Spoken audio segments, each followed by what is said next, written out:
Pemirsa Hidup Sehat, gimana kabarnya sekarang? Apakah dengan PSBB yang dilonggarkan, kira-kira celana makin longgar atau makin ketat ya kira-kira? Nah, kita hari ini membahas hal yang sangat menarik nih, karena tahu nggak mengenai asam urat. Paling sering kita ditanya adalah gimana bisa makan bebas tapi nggak pakai asam urat. Nah, hari ini kita akan bahas mengenai Dr. Samuel Utoro, spesialis gizi klinik, konsultan. Dok, selamat siang. Dan juga bersama dengan Kristal Osiani, rekan saya. Yeay, dokter nih kan tadi kita udah lihat tuh ya tadi konsumsi makanan-makanan apa sih yang untuk asam urat itu. Takut nih dok, soalnya kan kalau misalnya orang-orang muda seperti saya nih dok, takut banget ya. Ini bener banget nih kalau misalnya fakta mitos yang ada, aku denger nih, konsumsi daging ayam, daging merah, dan ikan ini dapat memicu asam urat. Nih fakta atau mitos dokter?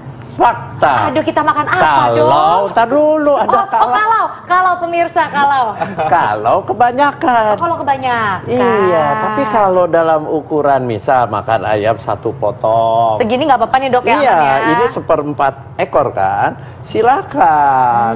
Ya. Ini fakta sekali. Begitu juga apalagi daging merah. Anda kalau makan steak, yang repot kan ada yang 400 gram. Sediaannya ada yang 500 gram. Nah itu yang nggak boleh. Oh gitu. Karena tubuh manusia butuh protein. Protein hewani dan protein nabati. Berarti ini aman nih dok kalau segini? Loh aman, tapi ini jangan semua dong. Makanya nih aku suka bilang nih sama ini semua nih. Nah, jangan, tapi jujur aku sebagai pecinta daging ya dok, segini tuh kurang. Hah? Kurang? Dokter, hah? Ya, hati kamu. Tapi ini kalau disatuin kan jadi kayak steak gitu dok, ya nggak sih? Iya. Jangan berlebihan, satu itu. Kedua, kita harus tahu diri kita sendiri. Bagaimana metabolisme atau pembakaran purin di dalam tubuh kita. Karena seperti daging ayam, ikan, protein itu tinggi akan purin. Kalau dia metabolismenya sudah jelek, akan kebentuklah asam urat. Tapi kalau kayak seperti kamu, tadi kamu ngobrol katanya semua bagus. Labnya bagus, aman-aman aja. Oh, aman-aman aja. Aman. Tapi idealnya nih dok, idealnya kalau misalnya kita makannya tuh harusnya berapa banyak sih idealnya supaya kita nggak kena asam urat ya kan? Ya, idealnya sesuai sesuai kebutuhan kita. Protein itu sebenarnya sumber protein harus kita asup, kita makan dalam sehari itu paling enggak 60 gram buat jaga kesehatan. 60 gram itu tinggal diterjemahkan. Si ayam 1 potong proteinnya berapa? Sekitar antara 7 sampai 9 gram protein. Begitu juga daging merah itu 1 potong ini antara sekitar 7 sampai 9 gram. Tapi kalau makan nasi padang biasanya makan rendang, makan ayam sama telur langsung jadi satu sekalian. Itu yang bisa berlebihan. Apalagi makan ayamnya 2-3 potong. Iya, aku kalau ke rumah makan padang nih dok, makan rendangnya 2, ayam bakarnya 1, ayam popnya 1. Jadilah lengkap. Tapi kalau metabolisme asam urat kamu bagus, ya no problem. Jadi pernah cek dulu berarti setidaknya ya. Yang penting kita harus tahu berapa. Kalau kita nggak pernah cek, kita nggak pernah tahu. Kadang-kadang orang bilang saya asam urat, padahal dia nggak pernah cek. Nah, sekarang ngomong tadi mengenai masakan yang kita bisa makan ya. Kadang-kadang yang enak itu adalah jeroan. Nah, jeroan ini katanya kalau misalkan kita tahu dia memiliki kadar purin yang tinggi dan jika konsumsinya cukup banyak, ini kan bisa mengakibatkan asam urat. Ini fakta atau mitos? Fakta. Belum selesai saya ngomong fakta itu. Iya, soalnya udah gregetan. Jadi ini no ya dok ya, ini tidak boleh ya? Boleh. Boleh. Tapi buat orang yang sehat, tidak metabolisme asam uratnya normal, tapi jangan berlebihan tetap. Gitu. Itu. Jadi jangan terlalu takut juga. Waduh, saya nggak boleh ini, nggak boleh. Gara-gara kok sendinya agak sakit. Kalau agak sakit udah pikirannya, wah asam urat nih. Belum tentu. Kalau misalnya orang-orang asam urat nih kira-kira berapa banyak tusuk sate dok untuk dimakan? Yang idealnya? Yang idealnya jeroan, yang penting mindsetnya harus dirubah dulu. Anda sudah ada gangguan asam urat, Anda tidak boleh makan jeroan. Tidak boleh ya? Tidak boleh, itu mindset. Dalam prakteknya, kalau Anda mau makan 1 tusuk boleh. Iya, jadi ada limit batasnya dan itu menyesuaikan dengan kondisi tubuh kita. Nah, kalau misalnya nih dok, ceritanya nih, misalnya saya asam urat, makanlah 2 tusuk usus ini, terus udah gitu karena takut, aku netralisir lah dengan buah, dan juga aku netralisir dengan sayur, bisa nggak dok? Bagus sekali. Oh bener. Bagus, tapi ya tetap jangan kebanyakan. Tapi makannya buahnya dulu atau sayurnya dulu. Kenapa? Karena di buah dan sayur itu tinggi serat. Nah, serat itu nanti akan mengganggu penyerapan asam urat di saluran cerna kita.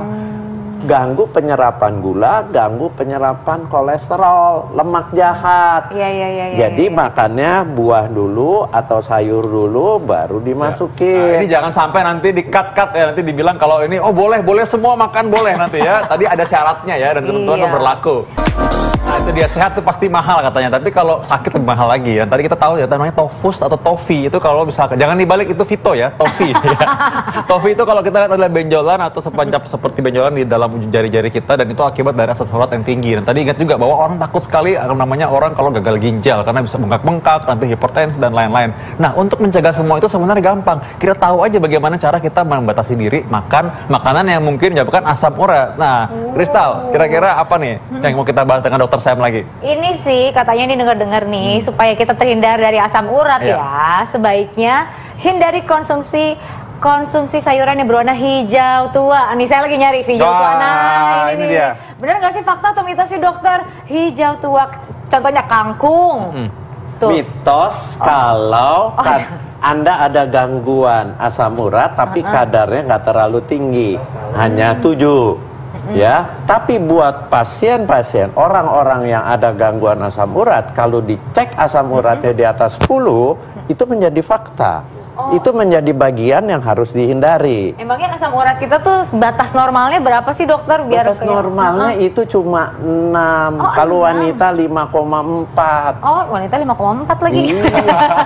Jadi nggak boleh lebih. Kita berapa? Kita udah pernah cek belum? Aku, nanti langsung nanti kita cek abis ini ya. Nah kayak kadang-kadang orang itu kan gini dok, takut misalnya dia bilang katanya untuk kesehatan jantung perlu makan sayuran. Sedangkan saya asam urat juga, jadi boleh makan sayuran yang mana apa enggak, gimana? Jantung memang benar sekali harus banyak makan sayur, makan buah. Kalau dia ada gangguan asam urat dan kadarnya tadi saya bilang di atas 8, berarti Anda harus pilih sayurnya yang tidak warna hijau tua.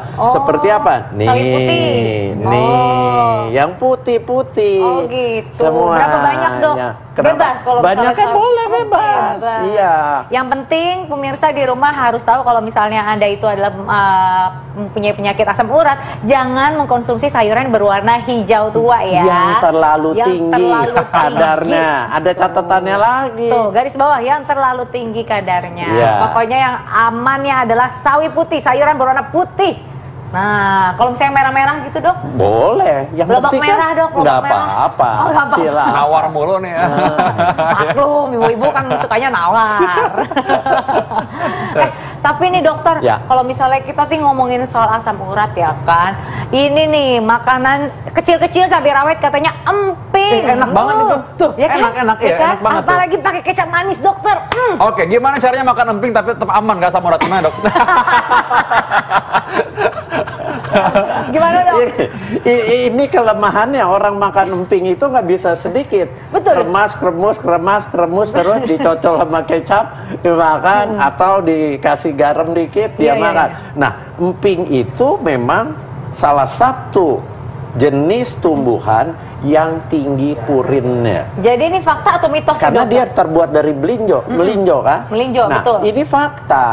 Hati-hati, apalagi Anda makannya dalam bentuk emping. Kalau cuma melinjo di sayur asam, Anda mecahinnya dia udah susah. Paling sedikit nggak apa-apa, tapi begitu dia ngegado emping, di situ yang menyebabkan asupannya berlebihan, terjadilah penumpukan asam urat. Kalau empingnya larut dalam soto kan udah larut, kita nggak lihat lagi empingnya. Iya, nggak sengaja dok, nggak sengaja. Sama aja. Nggak bisa kita itu berapa emping yang larut dalam soto. Sama aja. Berapa banyak dong dok boleh makan empingnya? Emping kalau cuma di soto, paling tukang sotonya masukin 4-5 lembar emping yang kecil-kecil. Yang yang nggak boleh biasanya makan soto itu udah soto ada emping, minta tambah emping dong 1 piring, dikasih sambal, dikasih kecap, sambil makan soto sambil makan emping lagi. Apalagi, itu yang berbahaya.